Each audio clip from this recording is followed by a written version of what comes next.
If you hear the river whisper your name, don't turn around, it's already behind you. When I was a kid, my grandfather warned me never to go near the bend in the river after sunset. We lived in a small mountain village in Himachal, where myths weren't just bedtime stories, they were treated like law. The river that wound past the village was cold and fast, its current strong enough to pull cattle off their feet. But the bend, where the water curved sharp under the shadow of an ancient pine grove, was silent. Eerily silent. No birds chirped. No frogs croaked. No crickets sang. The air itself felt thinner there, like something was breathing it in before you could. I was 8 when I first heard the river whisper. It was a soft, slithering sound, like someone dragging wet silk through gravel. At first, I thought it was my cousin trying to scare me. But when I turned around, no one was there. The voice had said my name. Not shouted, not spoken, whispered, just loud enough to tickle the edge of hearing. "Ion," it said. It felt like fingers brushing the back of my neck, wet and cold. I ran home crying, but when I told my family, they all exchanged the kind of look grown-ups use when they know something terrible and don't want to talk about it. I wasn't supposed to find the journal. It was hidden in the attic, wrapped in an oiled cloth and tucked behind a row of old hunting tools. The leather cover was swollen with moisture, and most of the pages were stuck together. What I could read painted a terrifying picture. A boy from the village had gone missing in 1952. His father, desperate and nearly mad with grief, spent nights at the river bend calling his son's name. One night, the voice answered. It mimicked the boy's laughter, but something in the tone was wrong. Too many teeth behind the smile. The father walked into the river and was never seen again. His boots washed up a week later, toes pointed inland, as if he'd been dragged backward into the current. The river doesn't take randomly. It chooses. It learns your name. It waits for you to get used to the whisper, until curiosity outweighs fear. Then it mimics someone you love. Your mother's call. Your dead grandfather's cough. A childhood friend's cry. And when you finally turn around, when your body responds before your brain catches up, it's already there. And it wants to wear your skin like a damp cloak. That's what happened to Vikram, my neighbor. He was walking home from the mill one night and heard his daughter's voice. She died 6 months earlier in a tractor accident. When we found his body, his face had been twisted entirely backward. His mouth still moved for a while after we buried him.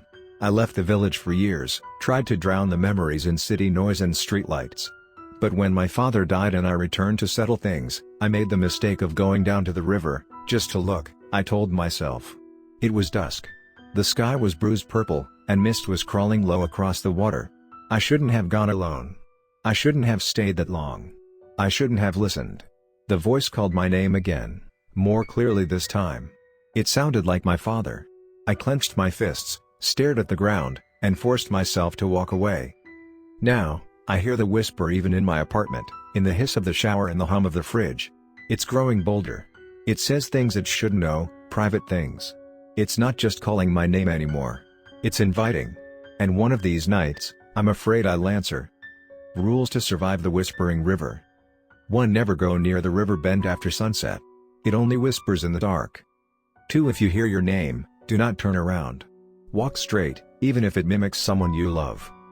3. Never respond. Not even a whisper. It only needs acknowledgement to follow you. 4. Do not return to the river once it calls you. The second time is always the last. 5. If it follows you home, sleep with salt around your bed and mirrors covered. Yes, even if this isn't about mirrors. 6. Above all, never let it learn your full name. The more it knows, the more skin it can wear. I made a mistake last night. I don't know if I did it in my sleep or if the whisper tricked me while I wasn't paying attention. I was half awake, somewhere between a dream and the real world, when I heard the whisper again, this time louder, almost amused. It said, Ayan Kumar Malhotra. My full name. My entire name. I never told it that. I never said it aloud. I bolted upright, heart hammering in my chest, and the air in my room felt thick, like breathing through wet wool. The lights flickered, but only for a moment. Then the silence fell again. Complete, unnatural silence, the kind where even your own breathing sounds wrong. I've started noticing small changes in my reflection. Not in mirrors, those are covered. But in dark windows, polished metal, the black screen of my turned-off TV. The eyes I see aren't quite mine. They linger a fraction of a second longer than they should. They twitch, subtly, as if something inside the reflection is struggling to mimic me. I can no longer trust glass. I can't trust sound. And last night, I realized I can't even trust my own voice. I was brushing my teeth, and I heard myself humming. I wasn't humming. My mouth was closed. But the tune, the old folk song my grandfather used to hum before he died, came from my throat, low and gurgling, like something was pulling it up from the back of my lungs. Today, the river reached my apartment. Not in a metaphorical sense. I found wet footprints leading from the front door to the kitchen. Muddy, with small pebbles embedded in the print. The size matched mine, but the gate was off, too straight, too precise. I checked the locks, nothing was broken. Nothing was forced. It didn't need to break in. It was invited. I made the mistake of looking into the drain while the faucet was running. Something stared back. No face. Just ripples and shape, just the idea of a face, twitching behind the flow of water. The whisper came through the faucet this time, bubbling up like someone drowning under metal pipes. "Let me wear you," it said. "Let me be you." That night, I packed a bag and ran. I don't remember making the choice. I just found myself at the bus terminal at 2:13 a.m., clutching a duffel bag and shivering despite the summer heat. I bought a ticket to the farthest place I could pronounce, some nowhere village in Rajasthan. But when the bus arrived and the door opened, every passenger already on board turned to look at me, and every face had my face. Some younger, some older, some with wounds I've never had, some smiling too wide, some crying blood from the corners of their eyes. And in unison, they whispered my name. I didn't get on the bus. I walked until sunrise, blistered and numb. I found an old temple, half crumbling, overgrown with vines and forgotten gods. I slept there, between stone deities with eyes scratched out. I thought it might be safe, sacred, untouched. But even among idols, it found me. I woke up to the sound of wet cloth dragging across stone. I opened my eyes, and there it was, a thing wearing my skin, poorly stitched, slightly bloated, its smile too high on its cheek, its hair limp and dark with river silt.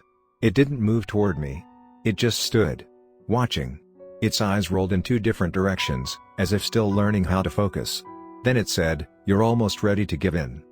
It's not just wearing me anymore. It's learning how to live in me. The journal said it only takes you when you respond. But I think that's only part of the truth. I think once you hear your full name in its voice, it doesn't need permission. It just waits until you're tired enough. Worn down. Cracked open by fear and paranoia and grief. I haven't slept in 72 hours. I can't tell the difference between dreams and waking anymore. My fingernails are turning black. My reflection now smiles without me. And this morning, I found an email in my inbox I didn't write. It was sent to everyone in my contact list. Just one line. "Meet me by the river bend.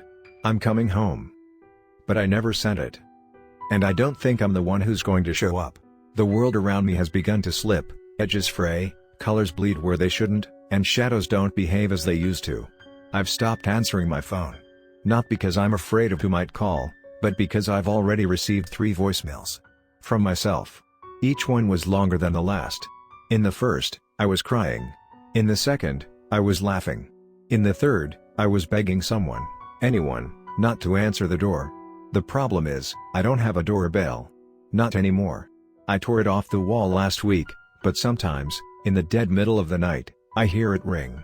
Not like a chime, but like a drowning gurgle, the sound of something wet slapping metal in rhythm. Every time it rings, the hallway outside my flat gets colder, and I feel the floorboards warping like something heavy just stepped onto them. Yesterday, I found a journal on my nightstand. It wasn't mine. But it was filled in my handwriting. Pages and pages. Dates I don't remember living through. Detailed accounts of things I haven't done, visits to the river, conversations I never had, deaths that haven't yet occurred. In one entry, dated 2 weeks from today, I describe in chilling detail how I'll climb into the river, smiling, welcoming it. I describe the feel of its touch, the way it wraps around your ribs like an embrace from the inside out. I used words I've never known. Symbols in the margins I can't read but instinctively understand to mean binding, offering, and return. This thing doesn't just mimic. It infects. It rewrites you. The way a fungus takes over an insect, moving its body like a puppet until there's nothing left but rot and compliance. I'm losing time. Hours vanish. I find myself standing in rooms with no memory of entering them.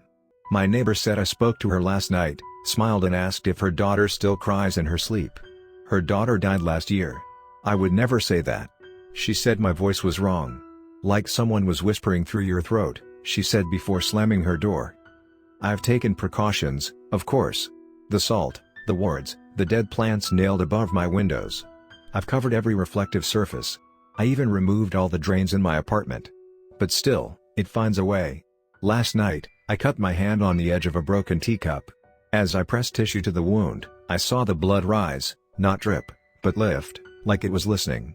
Then, without warning, the blood began forming shapes on the tile. A symbol. The same one from the journal. My journal. The one I didn't write. There's a mirror in the basement of my building. A tall, antique thing left behind by some old tenant, covered in a thick sheet. I've avoided it for years. But tonight, when I tried to go to bed, I found muddy footprints on my pillow. They led out of my room and into the hallway, and they were pointing back in, not out. So now I sit in front of this mirror. The sheet's on the floor. I haven't looked yet. I'm afraid that if I do, it won't just reflect me anymore. I think it'll replace me. I'm typing this with the last bit of control I have, before whatever is wearing my skin decides to finish the job. I don't know who will read it. Maybe no one will. Maybe it'll delete this once I hit send.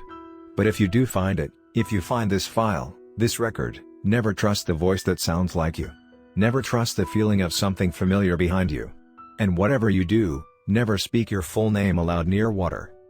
I can hear the whisper again. Not from the pipes this time.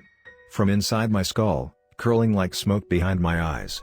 It's not asking anymore. It's not mimicking. It's claiming. It says, "You've always been mine." And for the first time, I don't disagree.